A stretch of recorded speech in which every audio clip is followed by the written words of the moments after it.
So for those that are unaware, what is Taco Cabana? Taco Cabana is a fast casual Mexican concept. Started in San Antonio in 1978. It actually started as an outpost of a bar. And then when the bar closed, the people that worked there and the patrons needed a place to get a bite to eat. So that was the genesis of the brand. So it's a beloved brand, started in San Antonio. And I think really is an early adopter, sort of the fast casual concept, meaning that we served full plated meals, a full complement, a variety of meals, but in a quick environment.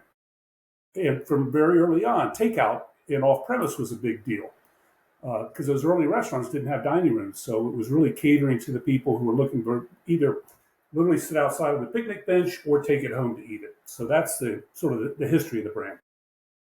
And it's an interesting brand because it's almost a hybrid of fast food and full service, which seems like as much of an asset as it is a liability, right? Because you have to manage a variety of expectations going into that. How has the messaging evolved of the brand to meet the expectations of everybody that comes in? Yeah, no, you're right. It is. It's challenging because I think as the restaurant industry has evolved, as it's matured, you've seen fast casual now sort of create their own segment, sort of their own way of people dealing with it. Obviously, sit down restaurants, especially casual dining, which was relatively new concept at the time, is now really fully matured. And then you've had the QSR Mexican brands have really taken off. And you're right. So we do sort of straddle several of those categories. Um, and so I think what the brand has done over the years is really had a messaging that was um, number one is to talk about variety, right? So you sort of maintain, hey, we have more than just a taco here. So if and part of the way that they did that and very effective is a breakfast program, a lunch program, and a dinner program. So it really catered to those different day parts. So that sort of spoke to variety. They've always had a drive-through, so that sort of spoke to the convenience factor. And they've always had a value component. So it was also very value priced and value oriented. So I think those, you think a big picture value, quality, convenience um, are sort of big ideas, but I think the brand has always encompassed those. So the messaging has always revolved around those key. Well, and you mentioned breakfast, and they have a breakfast box called a dozen breakfast tacos. And it's really interesting to me because, the biggest hurdle, especially in like Taco Cabana's tier, is going to be average order size, right? How do you get people to order more? How do you position it in a way that inspires people to use it for more than a use case of just a quick bite? And you guys have done a really good job with that. Yeah, it's amazing. And, in full disclosure, I'm based in California. So for me, when I went to, and I've been to Taco Cabana, quite frankly, I'd never had the breakfast dozen box. Um, and I had an opportunity when I joined the brand to go spend several days in the restaurant. And so one of the days I spent was at breakfast. And I watched this phenomenon of the people coming through the drive-through, buying these breakfast boxes. And what I really saw was, to me, it was the same as sitting in a donut shop, watching people walk in, buying a dozen or 2 dozen donuts to bring to the office or bring to the school or to bring home to share with their family. It was very affordable, a wide variety, and a very portable product. So it's definitely struck a chord. And you're right. I mean, in fact, I saw more dozen boxes going out the window than individual orders. Well, and what you're talking about there more than anything is culture, right? Like there's culture around that product. Just like, people, want to be popular at work, so they grab a dozen donuts on their way in. It's an atypical use case that was created by Taco Cabana. And so as you guys look to scale out the brand, how do you transport that culture? Yeah, I think that we've talked about that quite a bit. And so I think there's, on one hand, there's a learning curve with the dozen box, right? What does it really mean? Because one of the things that struck me, again, not being from Texas, was that the tacos themselves are smaller than what you might expect, say, in LA or San Diego, where you're paying $7, $8 for a single taco. Now, ours are from $1.80 to $2.50, right? So it's a different price point, it's a different size. Um, and so one is getting people acclimated to the fact that it's not the same. It's obviously still a taco, but it's different. But I think the other key that we've talked about quite a bit is that we actually serve breakfast all day. So, and have been through the history of the brand. So as you know, there's sort of been this up and down with brands. Oh, we're only going to serve to 10:30, then we cut it off, and people get pissed off. Or sometimes they'll try to do it all day, but they can't figure out how to do it. For us, it's integrated into the operations. So I believe that as we go into new markets, the fact that we offer breakfast all day really gives you an entry into people that, so they say, oh, I could order a steak fajita egg taco right now, 2 o'clock in the afternoon. Absolutely. And by the way, you can come back tomorrow morning and get a dozen of them. So I think that's where how we integrate the culture into new markets. A conversation I've been having a lot on this show is around value. To quote you to yourself, which is always fun to do, you said there are 3 things that really differentiate us. Number 1 is food quality. Number 2 is convenience. And number 3 is value. But in Taco Cabana, I would argue that value is inextricably intertwined with convenience, almost more so than price. Wouldn't you? I would say the only exception would be dinner day part, right? Is that we have a $10, $12 combo meal that you're not going to eat that in the car, right? I mean, this is so when people come at the dinner time, they know they could get a full meal for $10 and get a variety of products. So I think, but I'd agree that certainly for lunch and certainly for breakfast, the value is very much part of the experience. And for those that are unfamiliar with you, what's your background? So the long history, I'll try to keep it as short as I can, although I have a lot of years behind me. I've been doing this 35 years just in franchising. So I've had quite the experience, but like a lot of people in franchising, that was not on my radar. That's not, in fact, I never even took a business course when I went to college. My degree's in architecture, moved to New York City, thinking I'd be designing skyscrapers. That did not work out. So had to pay the rent. So fell back on sort of plan B, which is I had always worked all through high school and college. I worked in restaurants and in retail. So I took a job at Bloomingdale's for the Christmas selling season, which is pretty humbling when you have a degree in architecture. But I think to me, that's really kind of lesson number 1, right? Is don't discount this, where you started. What you do during high school and college years, kind of before our professional career, for me, it's really led to who I am and what I've done. I wound up within 2 years of working at Bloomingdale's, I discovered that they have an in-house design and construction department. They didn't teach us that in school. So I moved over, started designing restaurants, started building retail department stores. They wound up staying there for 7 years and really figured out for me that I loved having an operations background, being on the other side of the table with operators where I'm providing them with a service, building a restaurant, building a kitchen, building a retail shop, building the warehousing space that fit what they were doing. Because I knew it was not about making money by designing. It's about making money by selling product or selling food. And I'm there to support them. So that's really sort of how I got into it. Started with design, then construction, then real estate. Eventually, I got into had a friend of a friend recruited me over to Sbarro Restaurants. And so started then designing restaurants full time. That happened to be during their heyday. We were building 120 restaurants per year, which for a young guy in his 20s, I thought that was normal. Like I didn't realize like how crazy that was to be building 120 restaurants. To me, it's just okay. This is what we're doing. Let's go. Eventually, that led into franchising, and so here I am today. I'm primarily focused on franchising, although depending on the role, I also oversee the other development functions as well. Well, and what drew you to Taco Cabana, and what's your role there? Yeah, so this is to me is kind of a great story. Certainly for me, in that when I moved to California back in 2000, so 24 years ago, I actually started with Rubio's, and then then moved over to Jack in the Box, which is I'm sure you're aware is a San Diego-based company. They were undergoing a major transformation. They were 80% company owned, 20% franchised. they recognized that their future was predominantly franchised.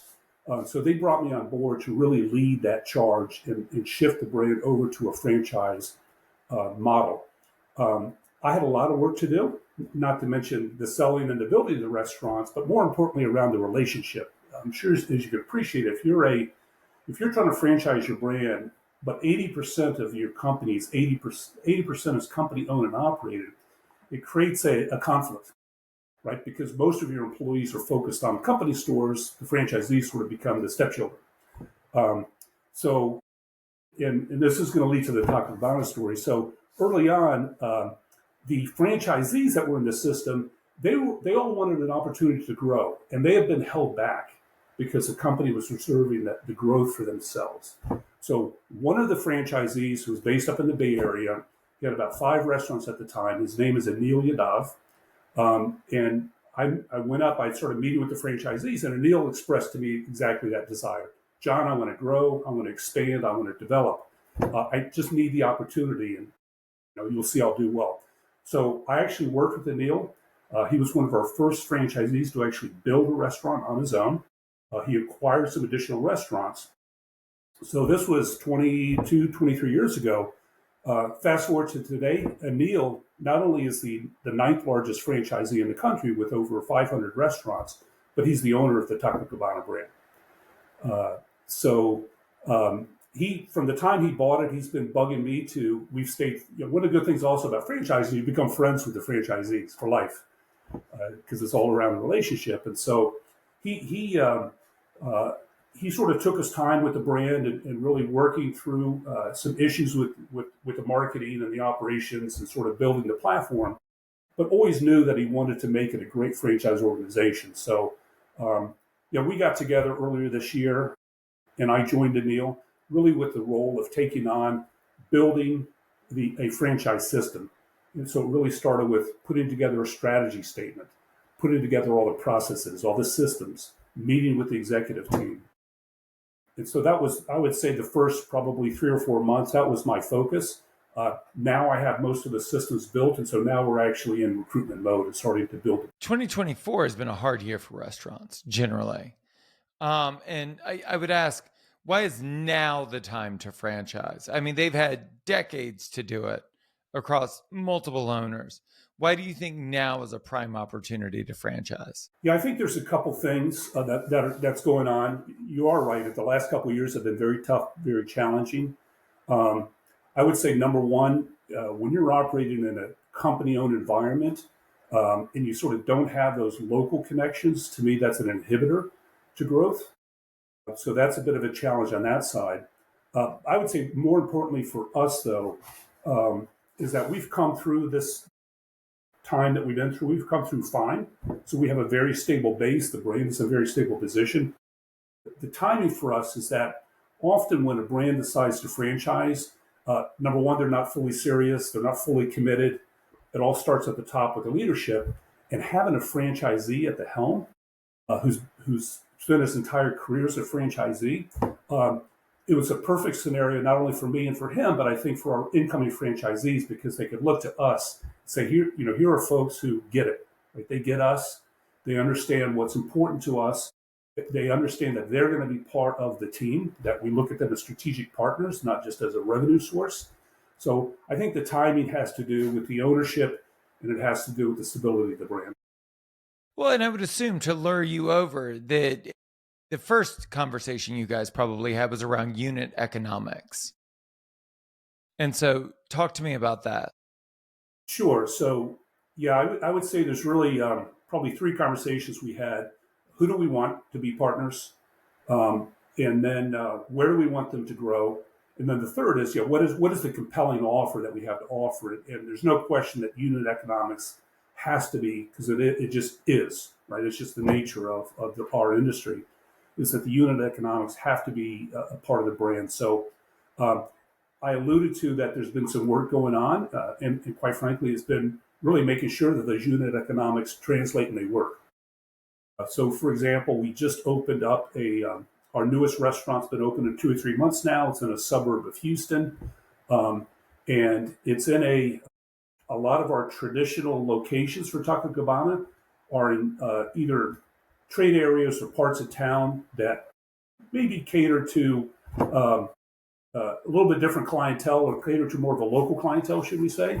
Whereas this one we just opened up in Houston, it's in a fast-growing suburban market, young families, young kids.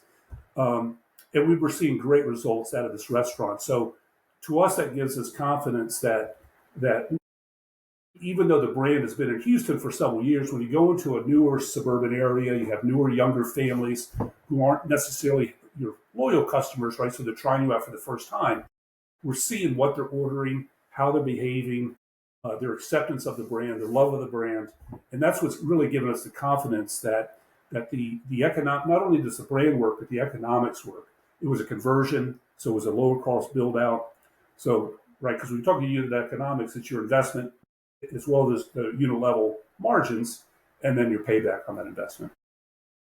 And then what was your approach? So you came in, and I mean, it was a blank sheet of paper, right? Like, this is our corporate model. This is what works. Let's build out a franchise model from scratch. So a couple of questions on that. First, was there a muse?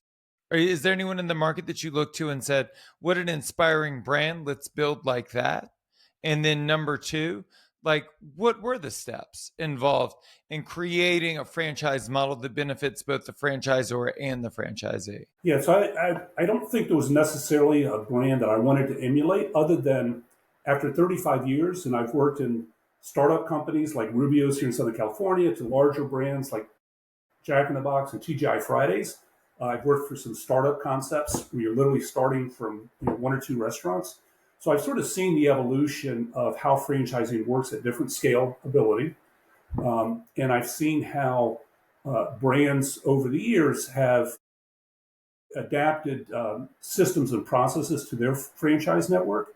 And so what I'm doing is I'm trying to use the best of each, right? So instead of looking at one brand, I'm looking at an amalgamation of ideas and concepts and ideas. And I sort of alluded to my first step was really then putting together a strategic plan.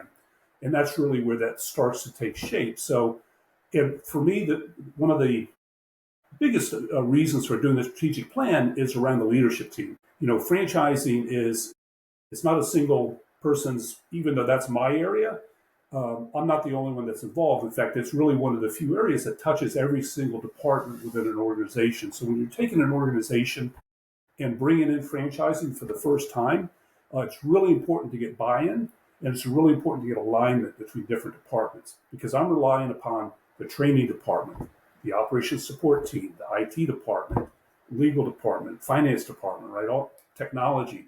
I'm relying upon all these other folks to be a partner with me. So it's really important that we have a shared vision and a shared tactical system as well. So that strategic plan is as much for kind of the internal to really help everyone understand, here's the big picture, here's what we're going after, here's what it's going to look like. So I take these ideas from all these different brands and I put them into a format of a strategic plan and kind of let everybody else on the team have a chance to look at it, understand it, talk through it. Would we rather, have this fee or that fee? Are we going to charge this amount or that amount? Are we going to provide this service or not provide that service? Right? Everybody has to be sort of in alignment before you can really roll it out to a franchisee. And then I want to talk about franchisees generally, because I've read several interviews that you've done in the past, and you're very selective when it comes to franchisees. I think you can look at Big Chicken or Dave's Hot Chicken, and you see this massive growth. And you say, no wonder. I mean, it's a foregone conclusion. I mean, none of their franchisees are single unit operators, right? All of these guys own 900 Jimmy John's. And so they're looking for a very specific type of partner to roll this out. Talk to me about your avatar. What is the ideal franchisee for Taco Cabana? Yeah, so this is another kind of learning for me, is that I've really learned over the years of what that really looks like. I think when I first got into the business, it was really as simple as, do they have the money, right? And are they eager? Right, let's give them a chance. And you could do that, and you get some wins, you get some fails. Then it's say, well, maybe we need somebody with money and a little bit of experience. Well, guess what? A lot of these restaurant operators have never owned a business before. they could run a shift, they could hire people, but now have them to go out and try to own their own business and make payroll, they can't do it. So I've sort of have adopted this methodology of what am I looking for. And it's quite frankly, it's very, not only is it relationship based, but it's very conversational based, right? It's really like you and I are having a conversation. We're getting to know each other, we're getting to understand what is it that each of us, what's our goals? Are your goals the same as mine? Let me really understand what your true goal is. Um, and then let me share with you what our true goals are, and let's see if we're in alignment there, and not try to do it like an interview where I'm sort of pretending that you're going to be great and you're doing an interview with me thinking, okay, I got to say all the right things if I'm going to get this opportunity, right? So in addition to, obviously they need to have some financial capabilities. And by the way, it's not just, and people ask me, they'll say, well, what's the minimum net worth I need to have, or what's the minimum liquid capital I need to have? Well, I think, as you know, when you're building a restaurant, it depends. It depends on the type of space you're going after. It depends on your relationship with bankers. So to me, there is no. I've worked with franchisees that, they're all cash, right? That's the way they think. Then other franchisees, I want to leverage as much as possible because I want to preserve my cash to really expand this thing quickly. Number two is around experience. I think having restaurant experience is really important. Not so much because, yes, it's a difficult business, but I'll get a lot of people who are professionals, right? And they'll say, "Oh, well, I've been, head of IT for this, major company for 20 years. Of course, I can run a restaurant. That's easy." But for me, the restaurant experience is more about living in the trenches and understanding that this is a tough business. We're open 7 days a week, 12 hours a day. And to your point, right? The check is relatively small. So you're doing a whole lot of transactions day in and day out. And by the way, most of the people on the front line are first-time entry-level jobs or close to minimum wage, right? So you're managing that. You're not managing a bunch of engineers with degrees. So the restaurant experience to me is really more about understanding the nuances of the restaurant industry. Number three for me is around development. And I sort of alluded to it, right? It's one thing if you've worked in a restaurant, but if you've been in a corporate environment, you've never had to hire a real estate broker to go find a site. You've never had to hire a real estate attorney to review a lease.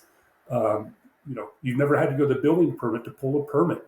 You've never had to hire a GC and do competitive bids and buy equipment, right? So the development is a whole nother. So if the individual who I'm talking to, maybe that isn't their expertise, I want to make sure that they have somebody in their back pocket or it's going to be part of the team that brings that to the party, right? So that development becomes important. Fourth is business acumen. That owning a business, have you opened up bank accounts before? Have you pulled a business license before? Have you worked with the Chamber of Commerce? Have you hired a CPA? Have you filed paid payroll taxes, right? There's just a certain amount of business acumen. Yes, you could learn that, but I'm not sure if I necessarily want them learning that on my dime or nor on their dime, right? And I can't teach that to somebody. Either they have to have that experience or they have somebody on their team who's going to bring that experience so that they can learn it while they're also running the restaurant. And then the last piece for me is I call it community involvement or character. It's kind of like, who are they as a person? Are they connected to the community? Are they willing and looking at and talking about, hooking up with the local kids sports leagues, connecting with the schools? Do they know the mayor? Do they know the fire chief? Do they know the police chief? What is their involvement in the local community? Because I think if you've got somebody who's connected to the local community, you're already so many steps ahead in being successful as a franchisee because they understand their constituency, they understand their area, so they can reach out and start to build their business and not be focused on what's happening inside the four walls, but really focus on what's happening outside the four walls to make sure that they're serving their community. And then what was your approach to choosing the franchise locations? So, because you're not franchising nationally, right? You chose very specific markets. So what was the thought process that went into choosing the markets that you chose? Yeah, so a couple of things. Number one is you're right. I mean, there's a lot of brands, and quite frankly, I've been in this scenario where it's more of a shocking approach. Yeah, you want to build Seattle, great. You want to build, Boston, great. Um, the I'm not a big fan of that. I've tried it, and it often fails, or if nothing else, it's very difficult.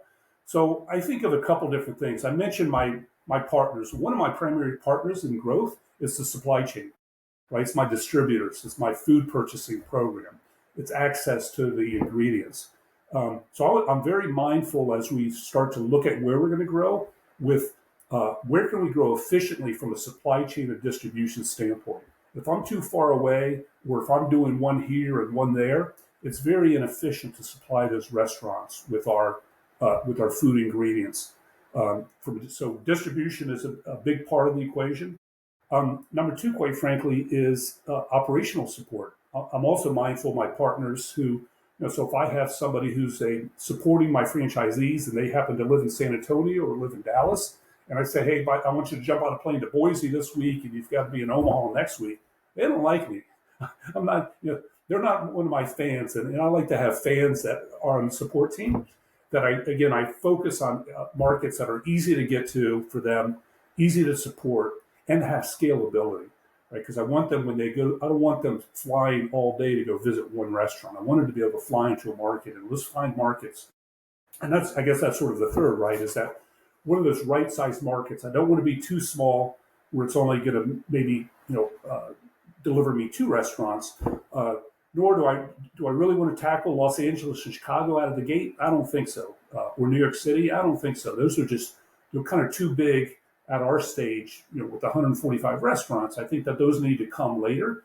So now I'm focused on markets that are more similar in size, kind of in that, say, population of 1 to 2 million people. So places like Kansas City and St. Louis and Phoenix, Denver, Colorado Springs.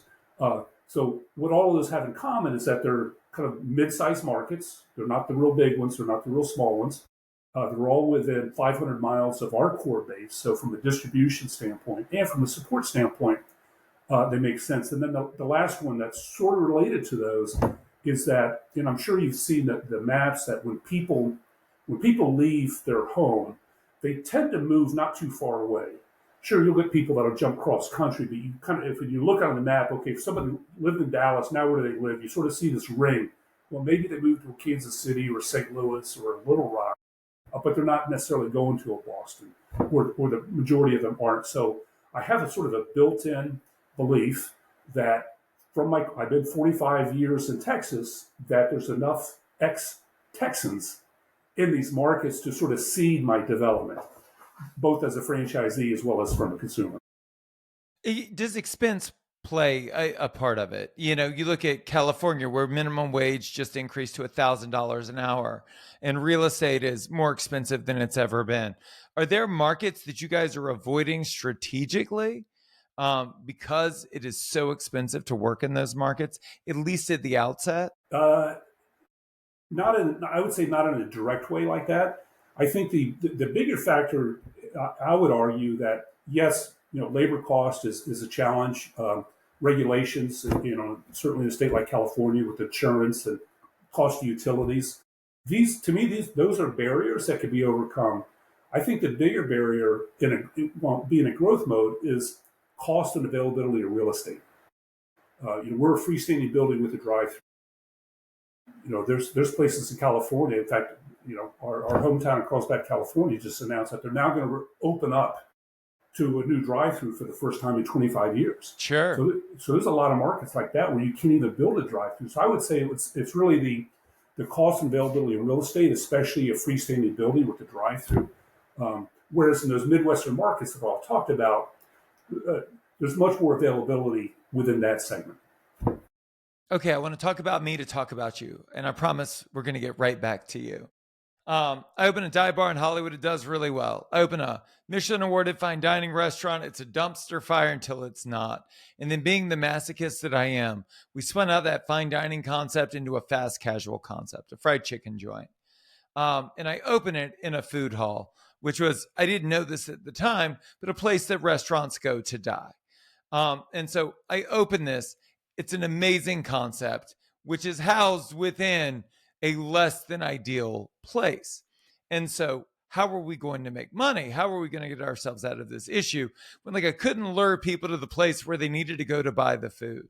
And what we did was we deployed a B2B outbound catering strategy, and it revolutionized the business. We went from being like this full service hospitality company to straight manufacturing by and large, where like the restaurant operation itself existed almost exclusively to promote our B2B catering offering. So I share that to share this. I coach and I consult, and one of the like surprising clients I've acquired along the way are franchisees. And the reason is franchisees have very little control over how their brand is marketed, right? And when you look like some of my bread and butter are Dunkin' franchisees, right? So people are loyal to the brand, not to the location. And franchisees have no access to customer data. So they can't even communicate with their people when they want to drive traffic back to the location. So, and I had never thought in those terms. I had never thought about, you get this beautiful blueprint, but in many ways, you're kind of hamstrung. And you have to rely on the master franchisor to ultimately do the marketing that you need outside of grassroots marketing. And then you look at catering and you see this massive vertical that brands like Taco Cabana, I would argue, are built for. Do you guys look at the diversification of revenue streams? And is that a vertical that you've built or are looking to build for your franchise partners? Yeah, absolutely. In fact, I think catering you mentioned is there's no question that catering, and I sort of alluded to it, right? That I want somebody who's connected to the sports teams, connected to, the schools, and to me that's absolutely where catering comes into play, the local businesses. So I think that absolutely catering is not only is it a revenue stream, but it's a brand builder, right? It's that those type of experiences build a brand. I would argue that if you're not doing it, you're dying because you're not going to survive on drive-by traffic alone. And B2B is a B2C strategy. That's right. That's right. And then I think the other thing, and I'm not a marketing person, but I see enough to recognize that this transformation we're going through from sort of a media, television, radio medium heavy focus to digital format. I think having smart people in the marketing department that are able to leverage a local digital footprint, to me, it gives that's another reason it gives me hope for the future. It's like, okay, now we have a vehicle by which we can connect with our guests. We can connect with people in our geo-fenced area and really speak to them directly. And by the way, cater our message based on the market that we're in. So to me, that gives me great hope. And that's, I think, going to be a big part of how we look at, as we expand into new markets, to make sure that us as the franchisor, when we go in, that we want to be able to share with that prospective franchisee, here's our strategy for your market. What keeps you up at night? When you think about like everything that could potentially go wrong and all of the things that you're doing to make sure that it doesn't, where do you see these things fall apart, and what steps are you putting in place to make sure that it doesn't? Yeah, it's I think with my years of experience, I've learned that the headwinds of things outside of my control, inflation, pandemics, recessions, weather. I mean, it always cracks me up when somebody like gives their earnings report and blames it on the weather. It's like, well, guess what? Weather is there whether we like it or not. It's like it's how you deal with it. So I've learned to sort of block out the things that I can control. So what keeps me up at night is, what are the things that I can control that I need to adapt? Is that, okay, if I'm not getting the success in whether it's new leads or quality franchisees or quality locations, what are the type of things I need to change that I can control that I haven't tried yet? And be thinking about and how to put those into motions. I try to, like I said, block out what I can't control, because there's too much I can't control, and everybody is living in the same environment. So what can I do differently to drive the brand? There's from a marketing perspective, and I would fancy myself at this stage of the game a professional marketer, probably even when I was a restaurateur. There are two levels of awareness. So, like, uh, McDonald's moves to a new market. Like, McDonald's doesn't need to tell people who it is, what they do for a living, why they're best in the world at what they do. There's already that level of awareness. So, all they're really trying to do is say, hey, you know us, this is where we are now. But that is not your hurdle. Your hurdle is you're going into entirely new markets where you have to say, hey, this is who we are. This is what we do. This is why we're best in the world. This is why you choose us. Oh, and we just opened down the street. What does your go to market look like? And how have you set it up in a way that ensures the success of the franchisees? Yeah, so you've touched on one of my pet peeves, and I won't name the brand that I've worked for in the past, but it would drive me crazy if the marketing folks, we're going into a new market, and what's the message they're sending out? The same message that they're sending out in a mature market, right? It could be an LTO, it could be a discount product. I mean, I can remember going from California to the Southeast and having on the menu a breakfast sandwich made with a croissant. You think that went over? No. When everybody else is selling biscuits, no. We're trying to sell a croissant to the Southeast. So that's sort of a pet peeve of mine.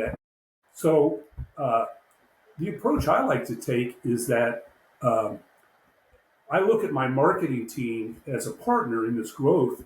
And so not only is it distribution, but from a marketing standpoint, I want to make sure that they're going to the market. They're looking at the competition.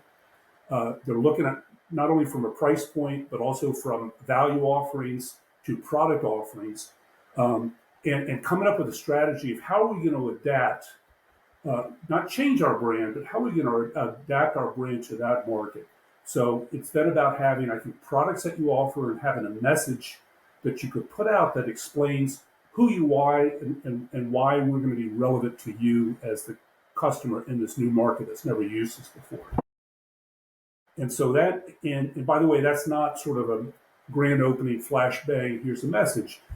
That's probably at least the first year of that restaurant being open that you really focus on the brand message for that restaurant. Obviously, you have to have the service and the experience to meet what you've told people you're going to be. But I do think you need to talk to the people that live in that market in a way that's relevant to them, again, compared to the competition, and compared to their lifestyle, their price points, food choices. Those things can be really critical. To oversimplify this entire industry and probably all industries in a singular statement, I would say that all brands that are struggling with revenue either have a product market fit issue or an awareness issue. And you just touched on it, John. You said, that the awareness process, it doesn't take a month, right? That you're working on it for at least a year. And I would say that whether we're talking about independents or franchisees, I think that people take awareness for granted. They think that it's going to take half the time that it does. When I could tell you right now, I owned a bar in Hollywood for more than a dozen years, and there were still people that I would meet on the street that lived in proximity to the bar that had no idea that it existed. And so I share that to ask this question. Like, how do you keep the main thing the main thing? For the franchisees that are out there that say, we've been out here 6 months, we've been out there a year, and it just doesn't seem like people are into it. Like, how do you convince them to focus on the most important thing, which again, for probably the first half decade is awareness? Yeah, no, you're spot on. And, it reminds me of the stories, and I'm sure you've seen it too, is, when I was at Jack in the Box, we'd have people walking in wanting to order a Whopper. Right. No, they don't even see the sign. They just walk in. They just assume it's a hamburger restaurant. So, yeah, that awareness, it never goes away. Never goes away. So I think with the franchisees, to me, this is where that local knowledge comes into play. Is that it's I'm sure you've heard the phrase and maybe you used it yourself. It's like, once you get my food in somebody's mouth, then they become a guest, or then oh, okay, now I get it, right? I've eaten the food now. Obviously, the food needs to resonate with them, but so I think for franchisees really to impress upon them that to your point, right? It's not necessarily the sign on the building. That's how they're going to recognize you to come back. But it's really about getting in front of them with your food and having them taste the food, having them have the experience of being in the restaurant. Because you have to build sort of an experience to get them to repeat it and then to share it with their friends and neighbors and families. And so to me, that's what the franchisee needs to be focused on outside their four walls, is to really spreading that message and getting the food in front of them. What should we steal from you? What are the tactics, the tools, the strategies that have served you well throughout your career that would help improve our lives and our businesses? Well, so a couple of things I would say. One is from a if somebody's in the franchising industry, especially if they're new to franchising. I get people come to me all the time and they say, John, how do we? Of course, they know who owns our brand, who one of the top 10 largest franchisees in the country, and they'll say, hey, John, how do I get a Neil to become a franchisee, or how do I get somebody in the top 10 or the top 50? And I kind of laughed and I said, well, you could pursue that route. I said, but when I met Neil, he had 5 restaurants, right? And so I said, I'd rather find an Anil that has 5 restaurants that has the ability to grow to 500. Right? So I would say part of my advice would be is like, don't get fixated on only having the big people. Be looking for those. There's no question that there are people out there that have the skill, the drive, the ability to be large for all the right reasons. And it's about identifying those and bringing those into your system, because those are the ones that are going to be loyal to you, loyal to your system, and become your best salespeople. You bring somebody on, and and people could see that they came on board. They've grown now from 1 to 5 in the first 3 years. They're going to look to them as a mentor. So I would say, from a franchising perspective, that to me is my big lesson. In restaurants in general, I'll share that throughout my career, I've been very fortunate to work with some founders who were very entrepreneurial, who literally started with a dream and built a restaurant like yourself. And then I've also worked with folks who are MBA, super smart, financial wizards, true leaders.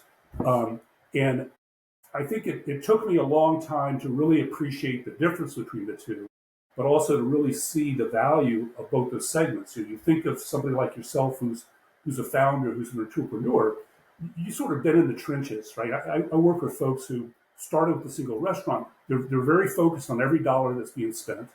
They're very focused on the guest, and they're very focused on continuing to deliver a high quality experience. I think that's something that you learn from a founder, that regardless whether you go into a franchise or an independent restaurant, I think those are extremely important values to have and to understand. And so I would say find folks who fit that mold and learn from them. The other side, the other group of folks, I'll call them leaders, professionals, MBAs, whatever you want to call them. I've been very fortunate to work with a couple of those who have incredible empathy for people, very high EQs, right? They understand how to work with diverse individuals in a diverse environment to bring out the best of people, who are willing to support people with good ideas within an organization. They check their ego on the side. And so from them, I really learned to be a better teammate, to be a better peer, to really not just understand, just not kind of put my own ego aside, to learn from others, to be willing to learn from others, be willing to share with others, and not sort of make an assumption that they already know, or that I have the better idea. So I would say, for me, that's my advice, and kind of what's really helped me through my career. Not only helped me grow, but also helped me become a better person.